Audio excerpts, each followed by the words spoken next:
Welcome to என்மேக்ஸ் சிவல் முத்துக்கணி. இந்த வீடியோவில் நம்ம பார்க்க போகிறது ஃப்ராக்ஷன்ஸ் அண்ட் டெசிமல்ஸில் multiplication of a fraction by a fraction. So இது ஜென்ரலாகவே நான் எப்படியே சொல்லி கொடுத்துருக்கேன். இப்போது நியூமரேட்டரோட மல்டிபிள் பண்ணணும், டினாமினேட்டரோட மல்டிபிள் பண்ணணும். பட் ஃப்ராக்ஷனாக இது எப்படி புரிஞ்சுக்கணுன்றதை பாருங்கள். ஃபர்ஸ்ட்டு half ஆஃப் 1/3, அதாவது இதுதான் 1/3. இந்த 1/3யோட ஹாஃப் எடுத்தால் அது எப்படி இருக்கும்? ஸோ 1/3ல் ஹாஃப் எடுக்கணும், சரியா? அப்போ எல்லாமே ஹாஃபாக மாறும். அந்த ஹாஃபில் ஒரு ஷேடட் போர்ஷன். ஸோ அப்போ இது எத்தனை ஆகும்? 1/6. ஸோ இப்போ 1/4 ஹாஃபாக எடுத்திங்கன்னா அந்த ஒன்றுமே ஹாஃப் ஆகும். ஸோ ஹாஃப், இதில் ஒரு ஷேடட் போர்ஷன்.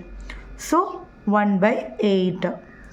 ஸோ இங்கே 1/4ல் 1/3 எடுக்கணும்.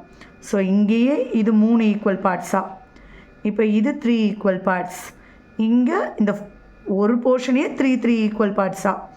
ஸோ அப்போது 3 ஈக்குவல் பார்ட்ஸாக ஃபஸ்ட்டு ஸ்ப்ளிட் பண்ணிடணும்.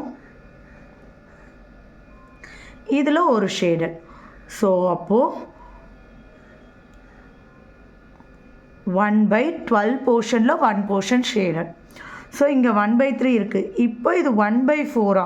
அப்போ ஒன்றுத்தையும் 1 2 3, அதாவது ஒரு போர்ஷனே 4ஆக மாற்றணும்.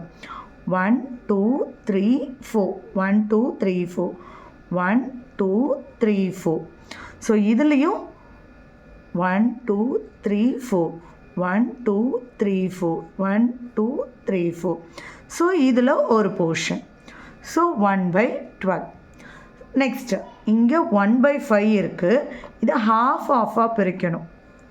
ஸோ அந்த 5ஐயுமே ஹாஃபாக பிரிச்சிட்டோன்னா அந்த பிரித்ததில் ஒரு ஷேடட். ஸோ 1/10. இப்போ லாஸ்ட் ஒன் பாருங்கள், ஹாஃப் இருக்குது, இதை 1/5. அப்போது 5 ஈக்குவல் போர்ஷன்ஸாக இதை பிரிக்கணும். 1 2 3 4 5. ஸோ 1 2 3 4 5, 1 2 3 4 5. ஸோ 5ல் ஒரு போர்ஷன் 1/5 ஆஃப். ஸோ இந்த சைட் ஷேடடே கிடையாது, அதனால் நம்ம எடுக்கிறதுக்கு இல்லை. அப்போனா 1/10. அவ்வளோதான். புரிஞ்சுதுங்களா?